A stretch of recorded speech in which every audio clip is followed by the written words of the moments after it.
जरूर अपने दोस्तों के साथ शेयर करते रहिए। लाइक जो है कमेंट जरूर करिए कि कैसा आपको वीडियो लग रहा है। और आपका जो है कमेंट करना, ये जो है आपका लाइक करना मेरी ऊर्जा को बढ़ाता है। रूल्स नंबर इसके 2 पे चलते हैं। कहाँ? रूल्स नंबर 2 पे। इसमें क्या कहता है कि जो है काम तो एक के बाद दूसरा ही हो रहा है, लेकिन यहाँ पर क्या कहता है कि जो पहला सब्जेक्ट है आपका, सब्जेक्ट हो गया, यहाँ वर्ब हो गया प्लस ऑब्जेक्ट हो गया, राइट।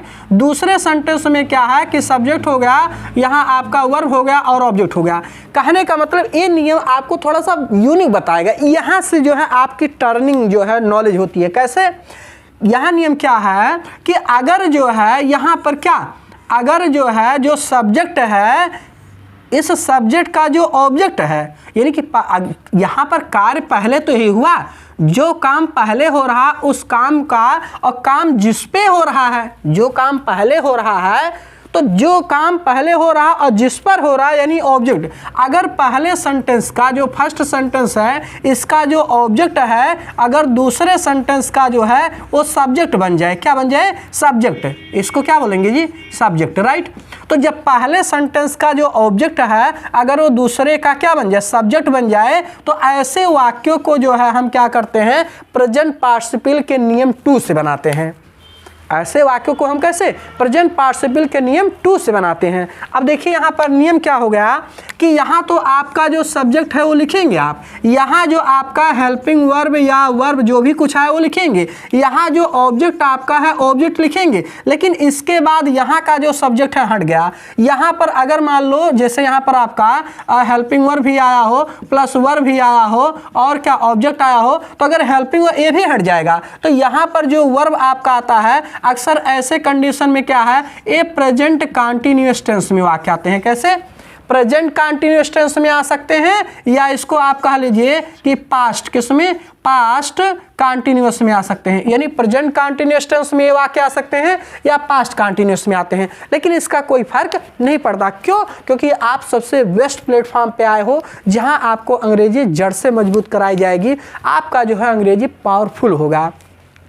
अब यहाँ देखिए क्या हो गया कि सब्जेक्ट हो गया प्लस हेल्पिंग वर्ब या वर्ब हो गया, उसके बाद क्या हो गया? ऑब्जेक्ट हो गया, राइट। ऑब्जेक्ट के बाद यहाँ पर क्या होगा कि जो यहाँ वर्ब होगा आपका, ये यहाँ पर क्रिया में आईएनजी आ जाएगा, प्लस जो ऑब्जेक्ट होगा ऑब्जेक्ट हो जाएगा, राइट। यहाँ पर क्या होगा? यहाँ कॉमा भी लगता भी है और नहीं भी लगाएंगे, तो लग भी सकता है और नहीं भी लग सकता है। तो इस तरह से जो वाक्य बनेगा आपका, ये आपका क्या होगा कि जिसमें जो पहले वाक्य का ऑब्जेक्ट है वो दूसरे वाक्य का सब्जेक्ट हो जाएगा। क्लियर?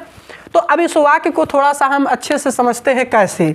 जैसे मान लीजिए यहाँ लिखा है कि ही, क्या लिखा है? ही राइट, क्या लिखा है?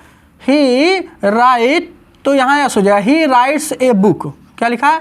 ही राइट्स ए बुक। और यहाँ पर फिर क्या लिखा है? इट इज लेइंग, क्या लिखा है? It is laying on table. क्या लिखेंगे? On table. ओके, तो लिखा है ही जो है सब्जेक्ट है, राइट हमारा वर्ब है, और ए बुक जो लिखा है यही तो हमारा ऑब्जेक्ट है। तो ये जो ऑब्जेक्ट है क्या इट ही के लिए लगा है? ये आप ही बताइए दोस्तों, क्या ही जो है ये इट मतलब इट का प्रयोग ही के लिए हुआ है कि बुक के लिए हुआ? क्योंकि इट तो प्रयोग होता है निर्जीव चीज के लिए ना। तो यहाँ पर क्या हो जाएगा? इट जो है हमारा ये बुक के लिए हुआ, यानी जो ऑब्जेक्ट यहाँ का है इसी ऑब्जेक्ट का ये दूसरे सेंटेंस में सब्जेक्ट बन गया। यानी जो यहाँ पर ऑब्जेक्ट है ये दूसरे का क्या बन गया? सब्जेक्ट बन गया ना। समझ में नहीं आया दोस्तों? नहीं समझ में आया? चलिए वाक्य को हम थोड़ा सा और साफ लिखते हैं। अब तो दोस्तों समझ में आएगा, निश्चित रूप से आएगा।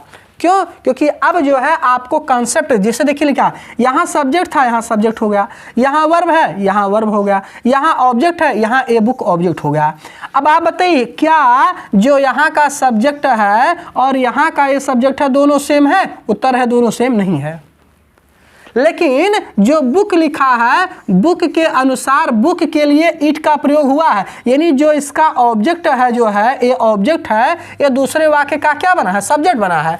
तो यही बात हम आपको समझा रहे थे दोस्तों कि अगर पहले सेंटेंस का जो ऑब्जेक्ट है दूसरे सेंटेंस का अगर क्या हो जाए? सब्जेक्ट हो जाए, तो उसमें जो है अक्सर आपको बताए हैं या तो प्रेजेंट कंटीन्यूअस में होता है या पास्ट कंटीन्यूअस में होता है, कभी कभी ये परफेक्ट में भी हो सकता है। तो यहाँ पर क्या लिखा है कि he write a book it is laying on table. तो यहाँ पर जब आप वाक्य बनाएंगे इसका कंबाइन करेंगे कैसा, सिंपल। हेलो, कौन सा, जब सिंपल सेंटेंस आप बनाएंगे तो हो गया कि ही क्या हो जाएगा, ही राइट्स अ बुक। क्या हो गया, ही राइट्स अ बुक। अभी यहाँ पर ए हट गया आपका क्या, इट भी क्या हो जाएगा, हट जाएगा, और इज जो है ए भी हट जाएगा। और यहाँ से आपका प्रेजेंट पार्टिसिपल में है जो कंटिन्यूअस टेंस में है, तो ही राइट्स अ बुक। अब यहाँ हम कामा लगा लेंगे और क्या हो जाएगा, LAYING, लेइंग ऑन, और क्या हो जाएगा, टेबल, लेइंग ऑन टेबल। तो इस तरह से दोस्तों दूसरा नियम फाइनल हुआ और ये वीडियो आपके लिए बेस्ट होने वाला है। पूरी वीडियो वॉच करना, आपको प्रेजेंट पार्टिसिपल पूरी तरह से आज हम आपको सिखा के ही भेजेंगे, लेकिन आपके अंदर भी जो है क्या हो, दृढ़ संकल्प हो कि सितम में जिद है बिजलियां गिराने की।